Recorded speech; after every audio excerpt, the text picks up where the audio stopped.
This podcast is for entertainment purposes only. The hosts are not trained professionals, and their opinions come from personal experience, not professional training. In this episode, we discuss fictional depictions of trauma and violence that may not be suitable for all listeners, so please take care of yourselves. Specific content warnings for each episode can be found in the show notes. Events in the media are discussed in approximate order of escalation. This episode contains spoilers.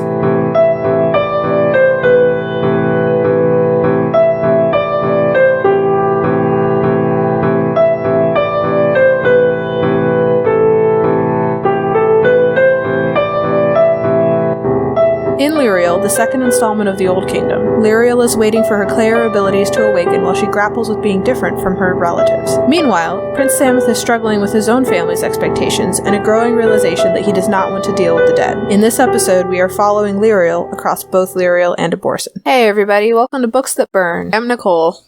And I'm Robin. And today we are talking about... So today is kind of a deviation from our standard setup.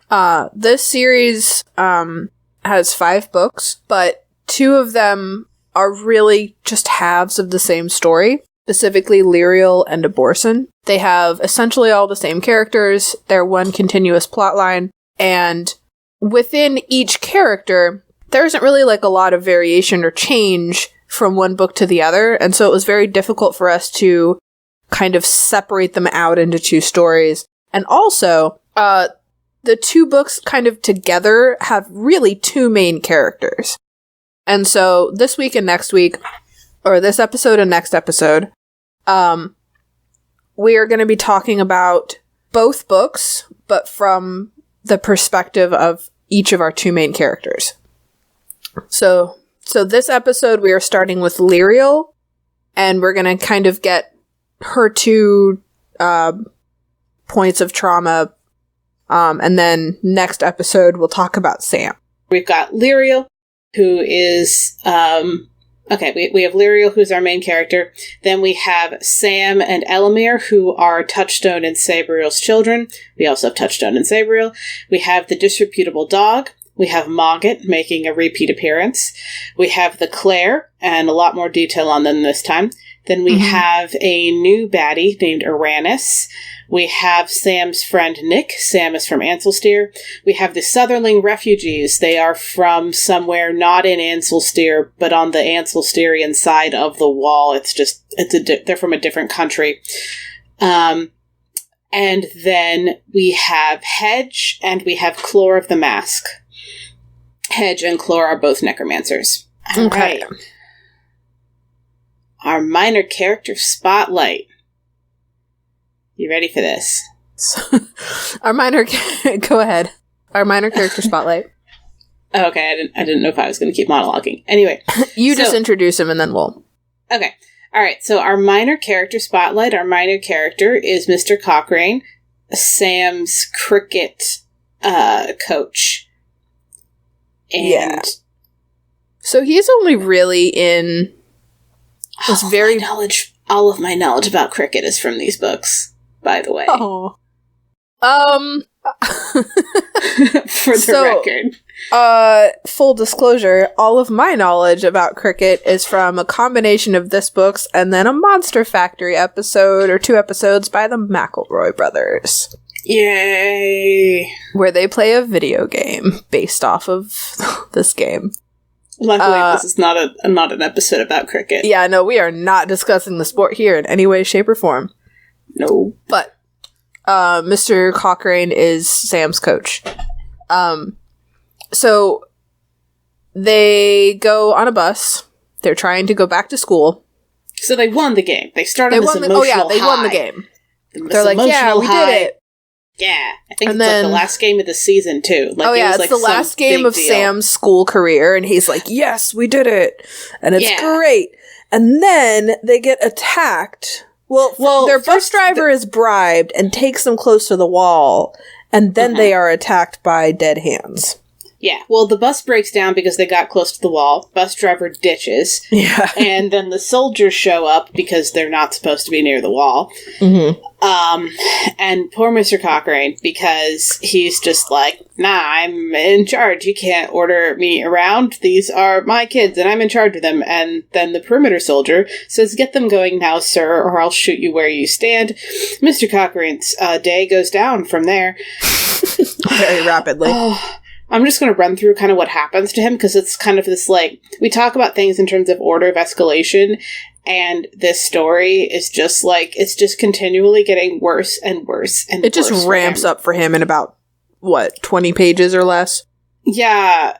Yeah, 19 pages. 19 pages. Yeah, 191 to 220, in case you want to read this lovely little section on what happens to Mr. Cochrane for yourself. So first they have to start walking away from the perimeter and away from the wall. The soldier is like, the boys are kind of like going along with it, and in this instance they are all boys. They're kind of going along with it. Sam is the only one that knows anything is going on at all. Oh yeah, so Sam everybody else is like, oh, the bus broke down. This is a fun adventure. Ooh, soldiers. Ooh, guns. Like, we have to carry our cricket bats and stumps. Yeah. Yay! Or we had to carry our gear anyway. What? Okay. And then Sam starts sensing dead things, and the perimeter soldier has the charter mark, and so I don't know if he senses it or if he just believes Sam. No, I think he just believes Sam. Yeah, because he knows Sam's mom is the abortion. Yeah, so the soldier can't sense it, but Sam can, and the soldier's like, get out of here. And there's this moment where, like, the perimeter guard and Sam are taking everything deadly seriously. But Mr. Cochrane is basically like, look, first the army is taking away my authority over my kids and what we're doing. And then my own student is giving the army orders. This isn't okay, and I hate this. This is not how hierarchy works. Yeah, like, I am in charge, and you are my pupil, and why are you giving orders to the people that took away my power? Like, there's this whole, like, almost power struggle, but that power struggle doesn't ever really happen. Because or it gets decided very quickly. Well, no, not even because of that. Just because a zombie shows up. A dead hand shows up, and it's kind of like, oh, wait, actually, I don't care as much about being in charge anymore because I'm terrified. Yeah. Well, so they're attacked by the dead, and Nick and Sam is like, hey, so when they get close, hammer cricket stumps through their arms and legs. I still don't know what a cricket stump is, other than that this sport has spikes in it, and that's very convenient. So they hammer cricket stumps through the arms and legs, or Sam tells them, do that if you need to. I'm going to go do magic now. And then he goes into death. Yeah. And then we're going to kind of jump past. Sam has this whole thing in death. But Mr. Cochrane... No, just talking about Cochrane. Yeah. So this whole time he's losing more and more of his authority and his power. And his sense of reality. And like everything that he knows and is solid in life is being slowly stripped away. His sense of purpose in the moment, his sense of what is going on and who is where and what, and then the dead come back to life and attack him. Yeah. And everything in his world is just flipped. And then when they have to charge the dead, they have to run at them and attack them and try and kill them and actually do the thing that Sam said to do before he ran off. We have Cochrane, or he's like, do this, and Cochrane merely nodded dumbly, staring at the approaching dead hands. Sorry, I love all these quotes. They're so good. And then I was noticing it again in this reread. I hadn't really paid much attention to it before looking at this for this book. We have a description that Cochrane, when they do the charge, Cochrane runs down the hill, like, perpendicular to everyone else. Oh, yeah. And I think that he just means leaves. Away from the dead, but it doesn't quite say that. Yeah. Well, the dead are surrounding them at this point, so it's like... Right. He probably didn't succeed, but he definitely tried to just... He tried to leave, probably. He tried to just run away. Yeah. And then he's found wandering in the woods. I believe it's let me get to the page. I believe it's days later. Sorry if this sounds so glib. It's just these books are so dark that this is like a weirdly comedic thing from a this was not our life perspective. Well, and also so just kind of as like a coping method perspective. We both tend to kind of go there, but yeah, so this is a really dark, tragic thing. So Cochrane, he runs down the hill. And it is very funny that he's just kind of like, oh no, all right, kids, I was in charge and I hated giving that up, but bye. Well, he doesn't even say anything. He just runs down the hill in the wrong direction. Okay, just kidding. I don't want to fight the zombies. I will see you later. And he just leaves. So then we have Nix. The next time we hear what happened to him is in Nick's letter, where it's just like half a paragraph. It is half a paragraph in Nick's letter. Because Nick is saying, you know, being at my school won't be the same without you, or our fellow student who died. And then we have, or even Cochrane. They found him 5 miles away the next morning, apparently, gibbering and frothing, and I expect he's locked up in Smithwood Special Hospital by now. Should have been done years ago, of course. So, we don't know for sure that he's locked up in the mental hospital, and that is probably the only good thing in here. But given that the author decided to put that in, I think we can safely assume that that is probably what happened to him. So for the rest of this discussion, we're going to assume that the end point for Mr. Cochrane is that he's put into a mental institution. And also, for the sake of, I guess, benefit of the doubt for the author, because we don't actually know, we're going to assume that that's because, well, not even benefit of the doubt, because this author very clearly sets up that people on both sides of the wall, people on Ansel Steer, they know that magic across the wall is a thing. Well, so, no, it depends. Well, hold on. Mm-hmm. In this area, in this zone by the wall, okay, they do, and so it is far more likely that the implication there is not someone said the word zombie and got locked away, and more that he literally just can't handle reality anymore. Yeah. Well, also, Sam's school is far enough away from the wall that the wind has to be blowing just right for him to maybe feel any magic. But they still know. When he's at the school. They still know.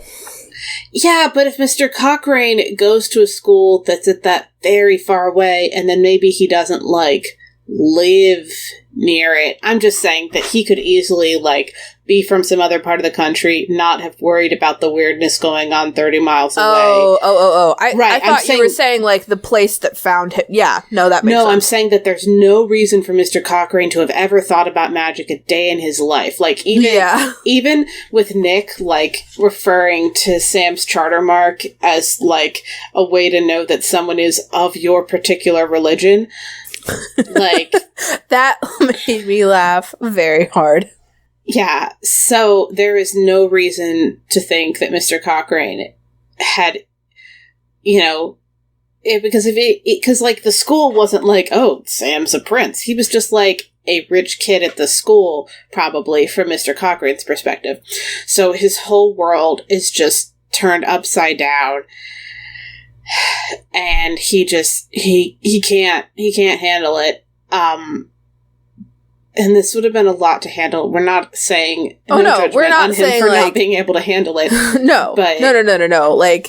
But this is just not at all. It's a lot. It's a lot, and it really, honestly, kind of breaks him and his sense of reality. Yeah, and that's really what he goes through. And this is not something that's happened slowly over time. No, we have 19 pages, scene, and then a 1-page follow-up.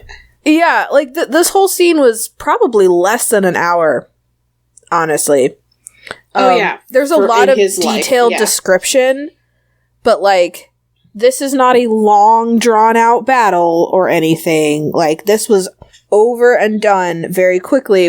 There were multiple waves of it, but the event was not this very long passage of time at all. And so his entire world kind of shattered, and his whole sense of self and sense of reality was kind of shattered in probably less than an hour. Yeah. And that's too much. Too much for him to handle.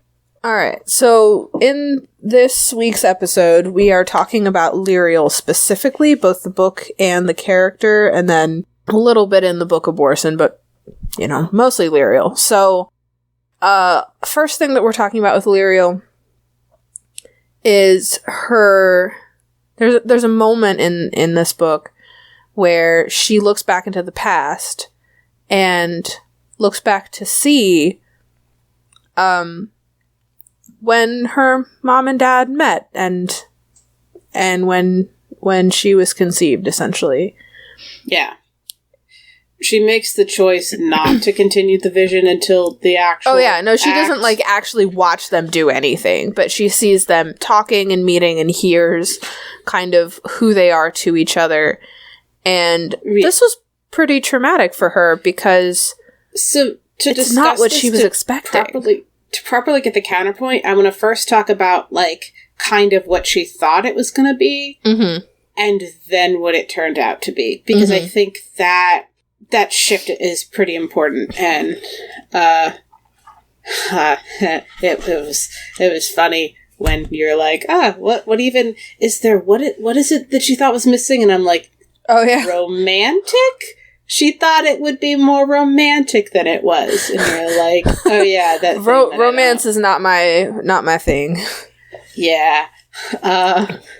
So, all right. So she never, first of all, she thought of them as, like, her parents. Like, they were some sort of a unit. Like, they had a relationship. You know, the kind of thing you might think went into someone's conception was hopefully the people involved caring about and liking each other.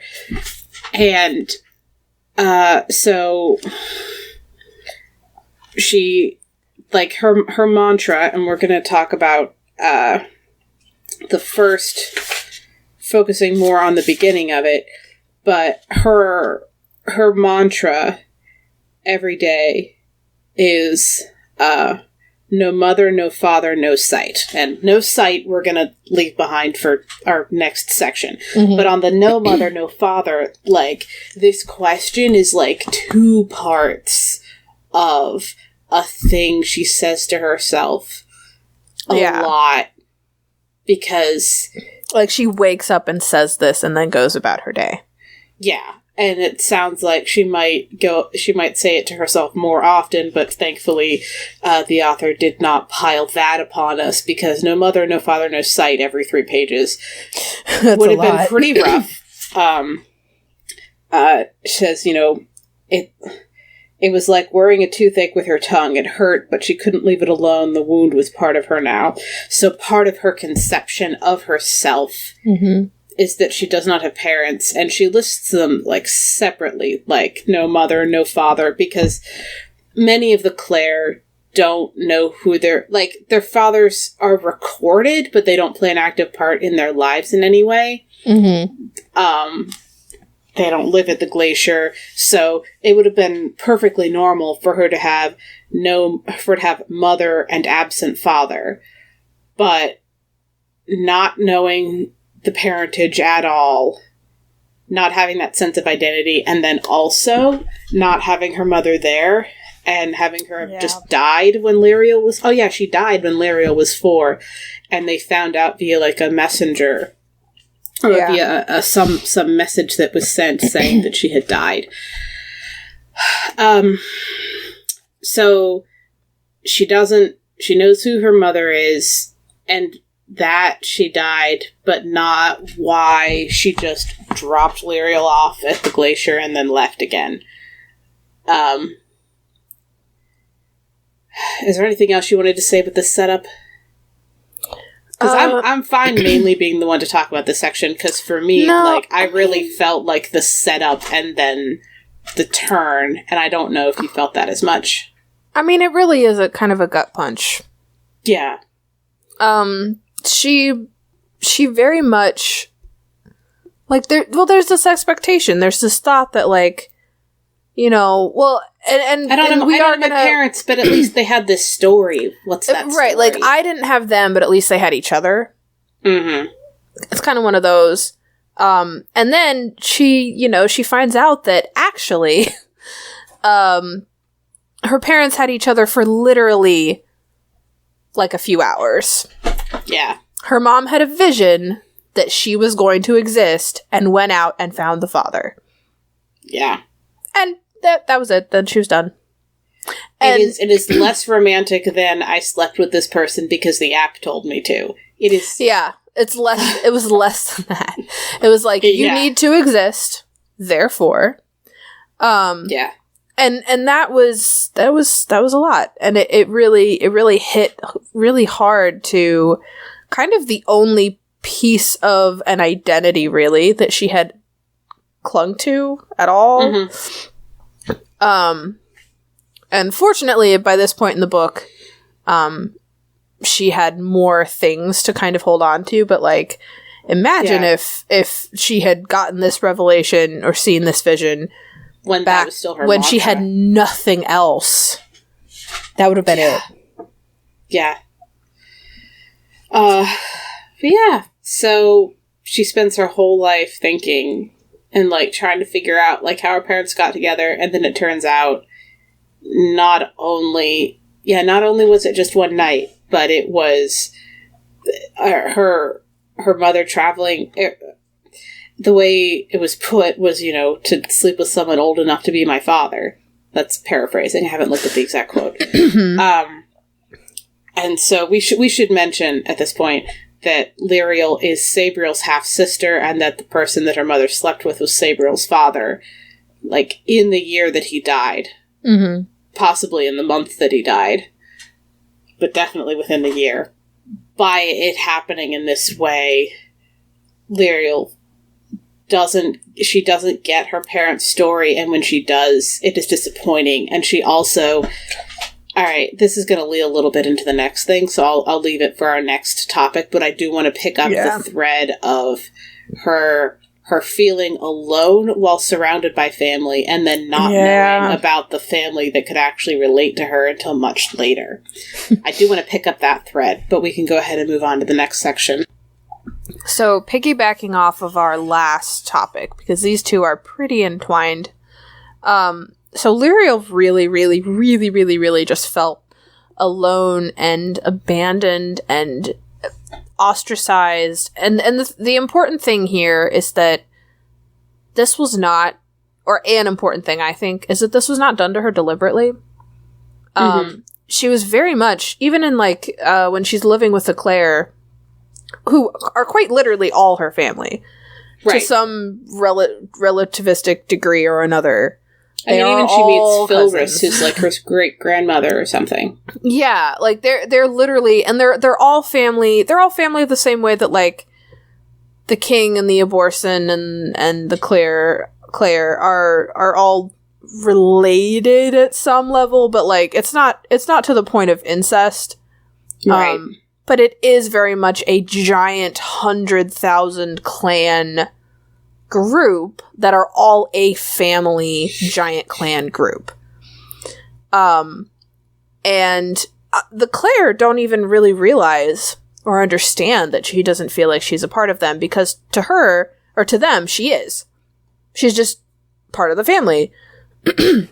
She's part of the family who's still a child, or she's part of the family who just hasn't received their sight yet, or she's part of the family who just works in the library at some point, or she's part of just one of the other kids running around, or like they think that they've included her, but what they don't understand is that the one defining characteristic of the Claire, above all else, is the sight, and she doesn't have it.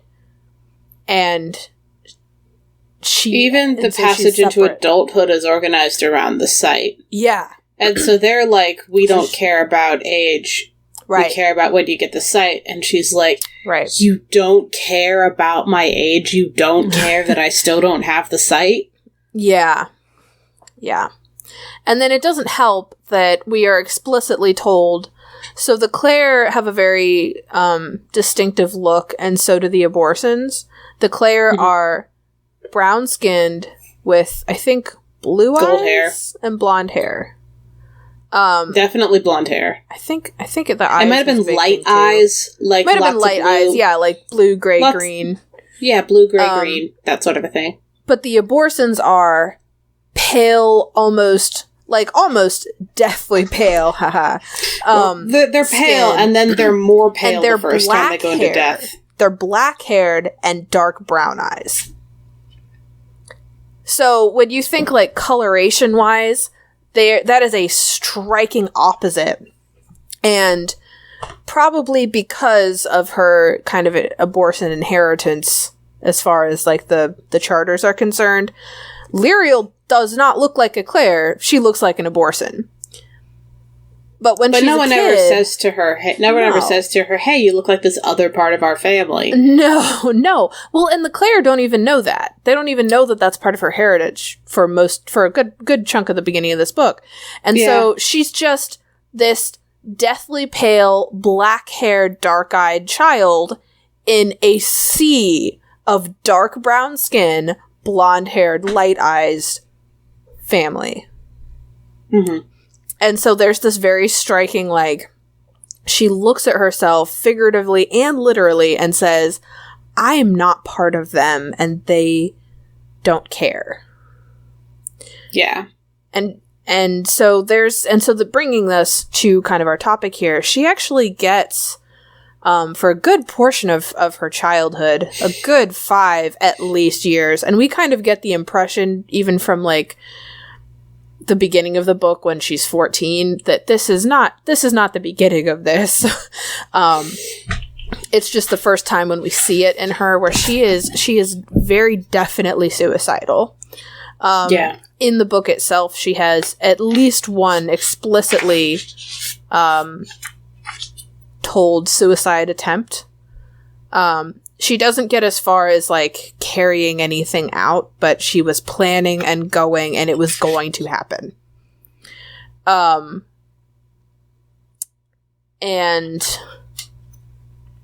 there's just this...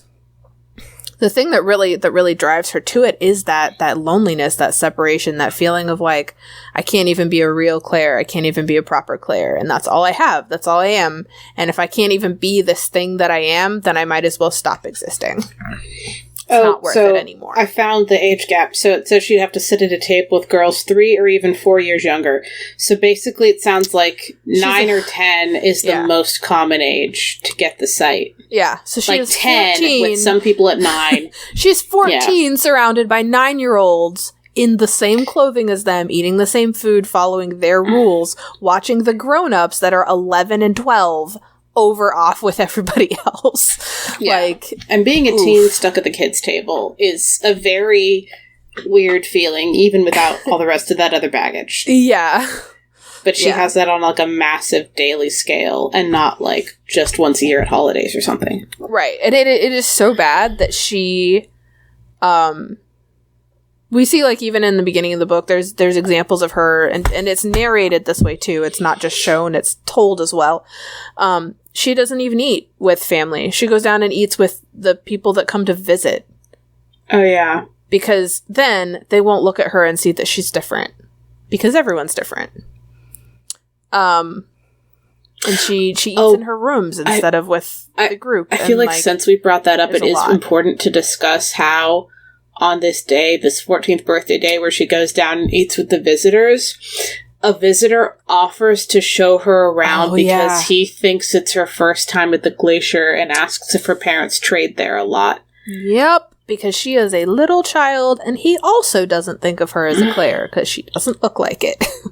Well, I mean, she's 14, so she's a child and doesn't look like a Claire. This is true. Yeah. Yeah. But she gets to the point of suicide. And then let's head into that. After that, so it does kind of, I don't know, get better a little bit. After that, she gets a job in the library, which gives her a sense of purpose and of doing something, which she desperately needed. She also makes a friend in the disreputable dog, Literally makes. She creates the dog's physical form, but then also the dog is not a charter sending or anything like that. The dog is a real active living creature, living being. That's an ontologically separate entity way older than her that just happened to come in and inhabit the sending that she made or attempted to make. Yeah, that's fair. But she has a friend now. Yeah. And she talks to the dog all the time. It's her constant companion. And there's a very stark difference in the book, and it's outlined very, very explicitly multiple times. She is so well known for not ever speaking ever to another Claire, because she just doesn't. She just doesn't want to talk to them, and everything in their lives and everything they want to talk about has to do with the site, and she doesn't have it, and so she just doesn't talk to them. And there's even things like there's a joke, kind of Christmas present, but it was a good present for her, where they actually gave her for her birthday. One year they give her a slate, like a chalkboard, and some chalk to write on. Yeah. So that she didn't have to talk, which honestly is kind of a thoughtful present. Yeah. Like the Claire definitely include her and want her to be included and care about her, and she has no idea. But she makes this friend. She has a sense of purpose. She kind of discovers and starts learning more about charter magic, and that gives her a sense of something to do and something to be. And she's good at it, so it's not something that she looks at and goes, well, I'm inadequate at this also. Like, no, it's something that she's better at than a lot of the Claire. But there's a feeling of being really good at the wrong thing. Oh yeah, but it's not that she's bad at all of the things she's tried, which is it could have gone that direction too if she wasn't good at this. But she found those things that she's good at.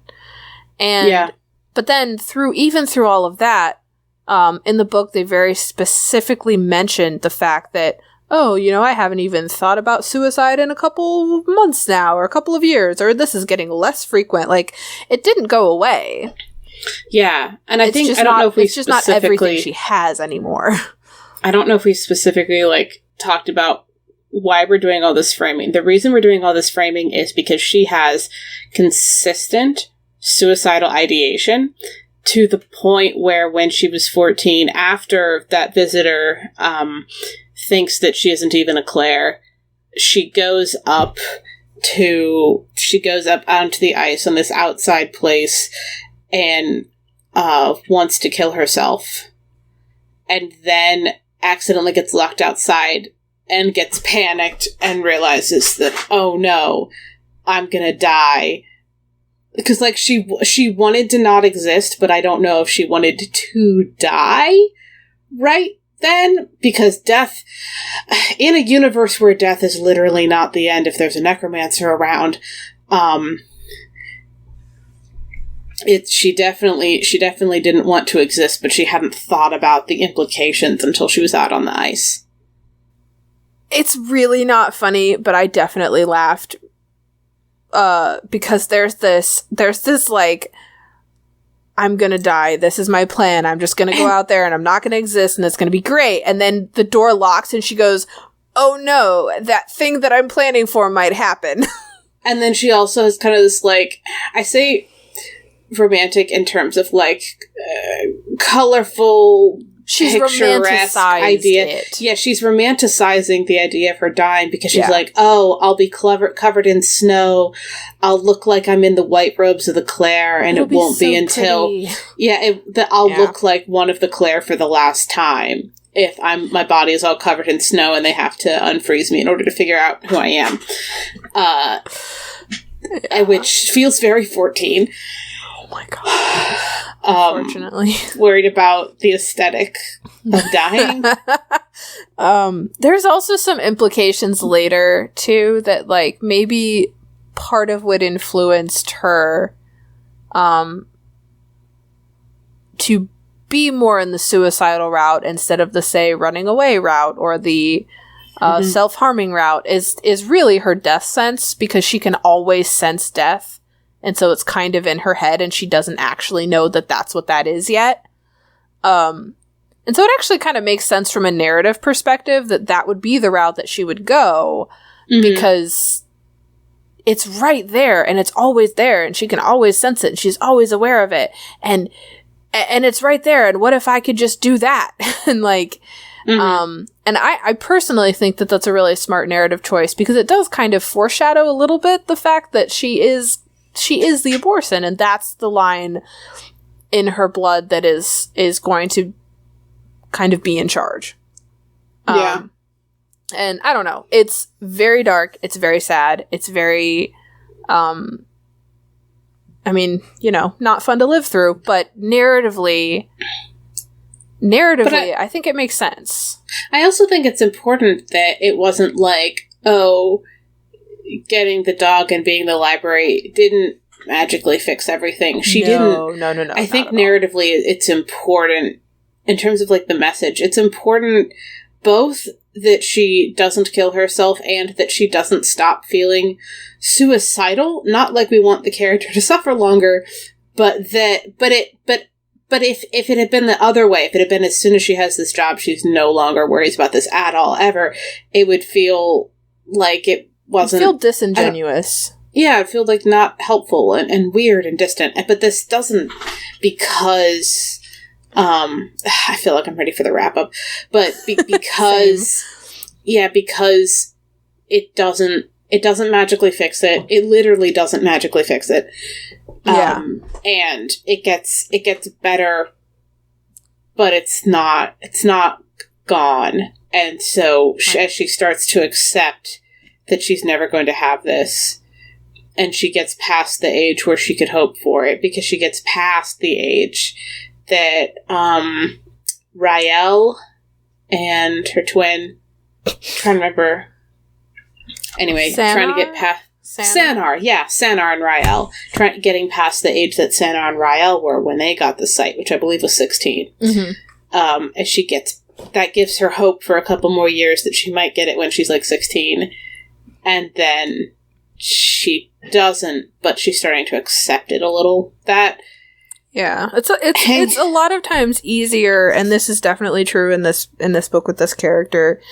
It was easier for her to move on and do literally anything else with her life when she wasn't holding out hope for that thing.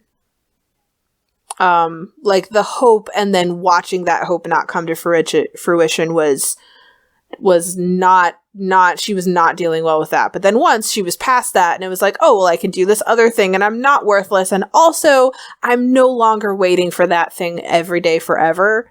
But she was still waiting for it. It's still definitely in the back of her head, but it wasn't this. We kind of get more of an impression that it's no longer just this constant drumbeat of like, oh, sure. And today will be the day, and she has something else to look for. And also, I just had the thought that Sanar and Rael, they got the site when they were 16, and it was on her 17th birthday that she had another, like, really severe bout with suicidal ideation. Oh, yeah. So it was, I don't think that's a coincidence. So when she had passed the age where they got it. Yeah. It was rough. But then by the time she's 19, it's better. Welcome to our wrap-up session for this episode. So let's talk about our gratuity rating. Just as a reminder, backstory, off-screen, mild, moderate, severe, pornographic. Torture porn. It's important to use the full phrase torture porn, because just saying pornographic implies something entirely different. Fair enough. Torture porn. Right. So, Mr. Cochrane. A lot of it was off-screeny. Okay, I feel like that's more of a point of view thing. It's on screen, it's just not his view. It's just not his screen. It's just not his, yeah. So we're watching him. So I think we're watching... Yeah, I think this one is moderate. Like, we don't get inside his head or anything. Right. But what's there is pretty rough. I mean, Like, I think that scene is so entangled with, like, kids he's in charge of. Right, and he's not like, really stuff the happening focus around of the him. scene itself.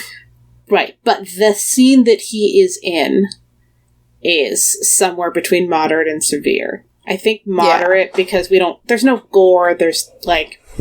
Yeah, if we were looking at Nick or Sam, it's severe, but... Yeah, for his part of it, it's moderate. Lirael and her parents... I mean, okay, so when we're looking at this, we're not talking about the scene itself for this particular one. We're looking at the trauma. Yeah. I would say it's actually probably moderate also. Yeah. How it's depicted in the book. In her head, it's totally severe, but it's... Well, okay, well, we're talking about... Yeah, we're talking about the depiction. Yeah, so, it's moderate. Yeah. We definitely get this implication that it is. It is definitely worse in her head, but... Yeah. Yeah. And then... Yeah. Lirael and suicide. That's severe. Yeah. That is definitely severe. Depiction and topic, all severe. We get her litany, like... We get a lot of things that just up the ante on that. Yeah. Moving on to why this trauma. Is it integral to the plot, interchangeable with something else, but they needed something, or is it kind of irrelevant?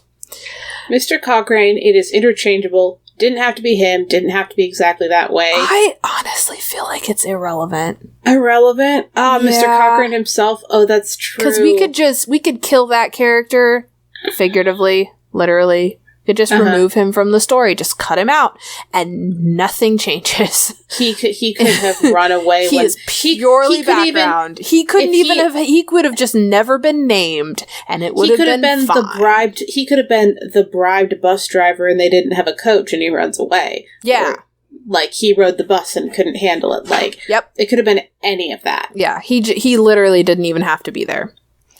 I guess that's having.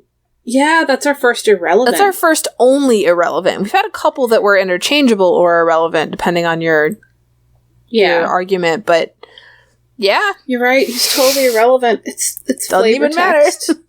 Matter. He's just perspective. It's just sprinkles of pain. It's just flavor text. Poor Mr. Cochrane. Pain ice shavings. An ice cream cone of shame or pain. All right. Anyways, moving on. Lirael's parents. So Lirael having this moment with this trauma, I actually think this was integral. You think so? I think it was incredibly important for the story that she... First off, it's how she found out she was an abortion. Mm-hmm. Which you could argue would make it interchangeable. Mm-hmm. But also... Yes, that part of it's interchangeable. But also, like, she could have found out some other way. But also, she wouldn't have had a reason to make the dog. She wouldn't have had a reason to do any of the stuff. It's a whole identity thing that fueled her entire storyline, and this was the end of that identity thing. And you could do something, but you'd be writing a different story. Yes, and I think that technically you could probably argue that is also interchangeable. She could have something else that ended that story. She could have a letter from her mom, for example. Mm-hmm. But, like... I think that the two interchangeable separate things put in together jumps this up to integral. Yeah. Because you can't change just one of them, you have to change both of them. You would revamp a lot of the story if you wanted to not have that thing happen. Alright. Which is weird, because it's such a short moment in the book. Yeah. And it's only her. It's only for her. But, like, it really does matter. Well, it's not only for her. It's how she finds out she's related to Sabriel. It's how she finds out. I meant more like she's the only one who experiences it. Okay, yeah. But yeah, like, it's so tiny, but, I mean, you kind of need it. And Lirael with suicidal thoughts. This is also integral. this is the plot point and the fuel, again, for really the first half of the book.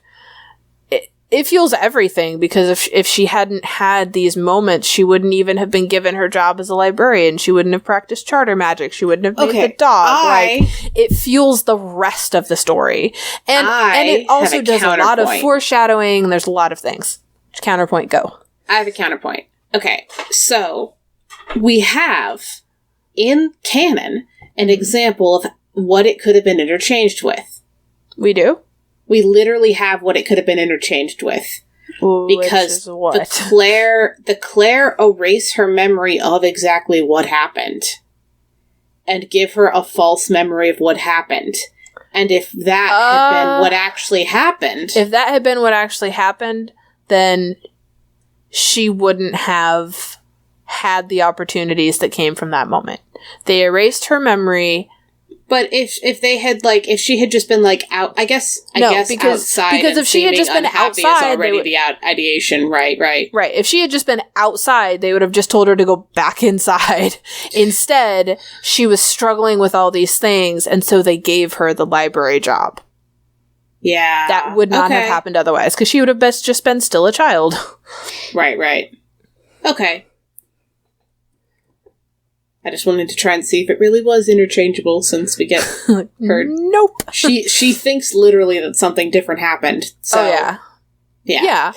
But also, like, we're not just talking about that one scene. We're talking about this thing that shaped every day of her life for 19 years. Because she wouldn't have been outside without it. Well, more than that, she wouldn't have behaved and treated and act the way she did. She wouldn't have isolated herself. She wouldn't have been quiet with everybody. She wouldn't have made the dog. She wouldn't have gone for a profession that isolates her intentionally. Like, there's so much to this where it's like, it was really just an identity thing for a long time, and you can't swap that out. Because she wouldn't have had this experience to be good at the stuff in abortion without this. Okay. Yep. All right. Was it treated with care, Mr. Cochrane? No. But we kind of talked about this a little bit. Like, it wasn't, but also... Well, did we talk about that in the episode or in our pre... Probably, I think it was in a pre-discussion. So yeah. He's not treated with care because it's more... I don't know. There's so much... There's so much stuff. That he feels like the laugh track. It's like he's the levity. I actually think it's the opposite. Yeah? I don't think he's the laugh track. I think he's the grounding and the horror. Okay, and the boys are like, this is just cricket. Well, no. Oh, no, they're... No, but it's more that, like, in Sabriel, we're introduced to this whole world where the death and the dead and being in death and being with the dead and having zombies and having, ghoul equivalents and things like that. It's just life. Mm-hmm. But that's pretty horrific. Yeah. Mr. Cochrane sees it for the first time and can't handle it because it is so horrific. Yeah, he is the grounding in how horrible this is. Yeah. And he's really the only one, because like you said, like the other boys kind of take it in stride, and he does not. And I think that was intentional, actually, probably, at the setup. And I when I say setup, I realize that this happens like almost 200 pages in. We just had Lirael for a while, but as the setup of like the abortions and what they do and their world, I think it was important that we got the beginning of a new story. We got a character who still doesn't treat this as matter of fact. Yeah. I think that was important. So ironically enough, I don't think this is integral. I think it's interchangeable maybe, but I don't think it was irrelevant, because I think it was important for that setup. Oh, you don't think it was irrelevant? No. You're changing your mind? Oh, no. I definitely think... I'm sorry. Whoa. Because we're not talking about that. We're in the wrong category. We're talking about care. It was not treated It was not treated with care, but that's fine. Yeah. We already said it was irrelevant. I already said it was irrelevant. Yeah. But he definitely, like... It wasn't treated with care, but I think that was deliberate, because I think it was supposed to remind the reader, like, hey... This is horrifying. This is horrifying, and that's kind of what it is, and that's how it's built, and there's no real exception to this. All right. Now we have parents. I actually think this was treated with care. Yeah. At no point as a reader did I feel like I was experiencing it. Yeah, it's artfully, deliberately done. She has the final revelation at a point when she's able to handle it. Mm-hmm. Which is important. Yes. And at a point where she's already met someone she's now related to. Yep. She's already kind of gotten family to replace that. Wait, that no, loss. she was alone when she looked into the mirror. No, but she had Sam. But no, because she was alone with the dog when she looked into the mirror, because she looks into the mirror on that island and then Sam floats by. But she doesn't realize who her father is until she's with Sam. But so she does still have the dog. Yeah, oh, that's true. I mean, but she's not literally alone. But she still felt alone even when she had the dog, when she was in the ice, in the glacier. But I still think it was treated with care. Oh, yeah. But the point at which, like, there is this, like, middle where she's still, but by the time she realizes the full implications, she's now surrounded by more closely related family. She now has her nephew. Right. Right. So then, her ideation. I think it was. I think that I have to defer to you on this because I'm not sure. With the ideation, I think it could be triggering for anyone who had a parallel thing. That's what I was wondering. Yeah, like. Yeah, because I am definitely more the runaway type instead of the suicide type. If we're gonna... So, like, me reading this, I was like, oh yeah, that's very visceral imagery. Moving on. Yeah. Like, no, it was... Anyways. Yeah. No, it's... I think it is treated... Again, I don't want to say... And I have no idea of how much, like, how personal the author's experience is with this at all. Oh. Okay. It feels very real. And so I don't think it was treated without care, but I think that when you have a first-person view of someone with suicidal ideation... That's really hard to treat with care and still make it... It was not done... It was not done callously. And like I was saying, like, we find out what her ideation is, and then after that, we only get a couple of references to the specific phrase. Like, I think... So if we're thinking no, not enough, or yes, probably enough care? I think enough. Okay. Yeah, enough care. Given that this is the topic, given that this is the point of view, it had enough care. Okay. Yeah. Point of view of the trauma. Point of view of the actual event and the aftermath for Mr. Cochrane are both Sam. Oh no, the aftermath, I guess we get Nick. And during it we get Nick too, because Sam runs off. Oh, true. Bit. Okay, so Nick for both. So yeah, not the victim, not the perpetrator, a third party. Yeah, Sam and Nick between the two of them, because, yeah. But it's just a third party, not his point of view. We don't know what he's thinking other than that he seems upset about this. Because we mostly have Sam watching him not react well. Yeah. And then Nick watching him not react well. And then Nick being very glib about it. Yeah. Nick is just kind of like, ooh, costumes. But also, it's important to remember that at that point, Nick literally was unable to process the fact that they got attacked by dead people. Like, true. So Nick's not exactly a reliable narrator. Right. Nick is not a reliable narrator for this. So Nick being glib, I don't think is an indication of callousness. I think it's more the first indication of things we're going to talk about with Nick next episode. Fair enough. Lirael's parents, point of view, trauma, and aftermath. We kind of just get Lirael twice. Oh yeah, totally Lirael. I would argue that we get her mother. We get with the point of view. I think that we could count within the point of view. we have her perspective on finding out what happened with her parents. But also it's kind of unique and interesting that she got to watch her parents talk and meet. I thought that was an interesting point of view choice, even though it's not specifically the trauma. Right. I think, it's just her point of view because it's literally about her. Yeah. And we're following her. So that totally makes sense.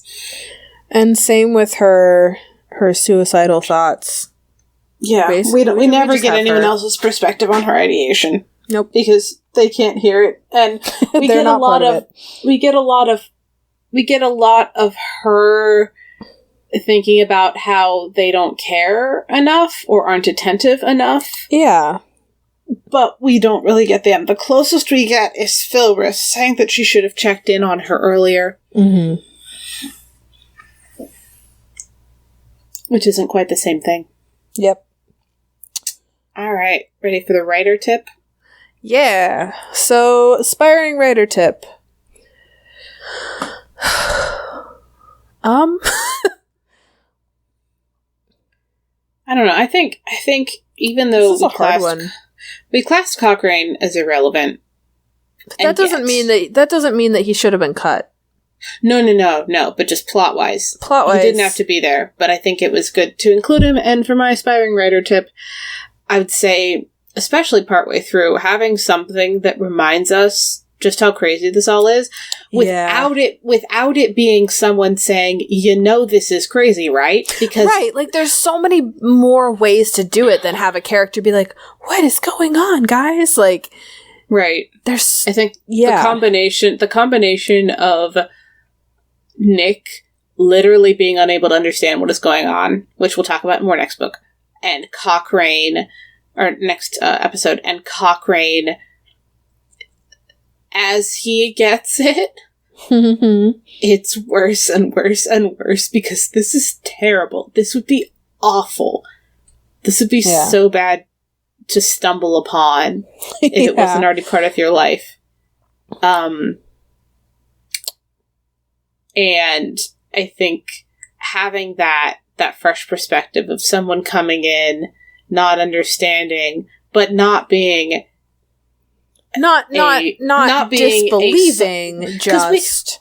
We get soldiers who don't have the charter mark and don't know what's going on and make idiotic moves. We get all sorts of interactions with people who don't know what's going on, but Cochrane's slow descent into realizing as much as he is able to, because we don't get his point of view, so we don't know, but just anyway, for aspiring writer tip, having something come in from the side and remind us of of how weird the story world is, especially I should say this is for a story that has a deliberate contrast between the weird magic stuff and not, because if you're only in weird magic land, having someone go, it's weird that we can raise the dead, that wouldn't work.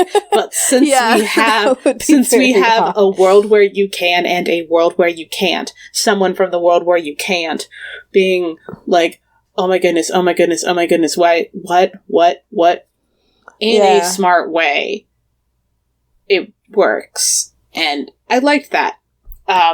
So TLDR, aspiring writer tip, it's okay to ground your world using background characters from other places. Yes. Thank you for turning that into a TLDR. All right. You're welcome. All right. Favorite thing, positive thing, non-traumatic thing about the book? I think... I just got to the end of this episode, and then I was like, why didn't we have one of our topics being the binding of the Stilken? Dang it. Unfortunately, not non-traumatic. Okay, I like the Stilken. There's a lot of traumatic things to choose from, though. That's true. There's so many. Alright, so... Alright, favorite non-traumatic thing about the book. Did you want to take the dog, or should I? It doesn't matter. Did you have anything other than the dog? Yeah. Okay. I will talk about the dog then, because I just have the dog. Okay. Favorite non-traumatic thing about the book, the disreputable dog, is great. Alright. Favorite non-traumatic thing about the book, the disreputable dog, because she just goes where she wants, does what she wants, and she's a dog, and she wants to be Lirael's friend. Yeah, she wants to be Lirael's friend and go on walks and make other people go on walks. And she just, like, Lirael's trying to make a friend and trying to make, like, a puppy that's magical and can't go very far. And then she gets this full-grown dog who can have octopus suckers on her paws. It's great. It's so good. The disreputable dog is amazing. One of the best things about this book, I could read so many books that are just the disreputable dog, like being somewhere with somebody doing stuff. Yeah. I really hope, I haven't read Golden Hand yet, so I'm holding out hope that she's in Golden Hand. Don't tell me. Don't tell me if she is. I won't. I'm hoping. We'll see how this works. Everyone will find out in a few episodes whether or not I was right. Well, just because to put this in perspective, until reading them for this thing, I had only read Sabriel, Lirael, and Abortion. I had not read Clariel, and I still haven't read Golden Hand. So I had not read...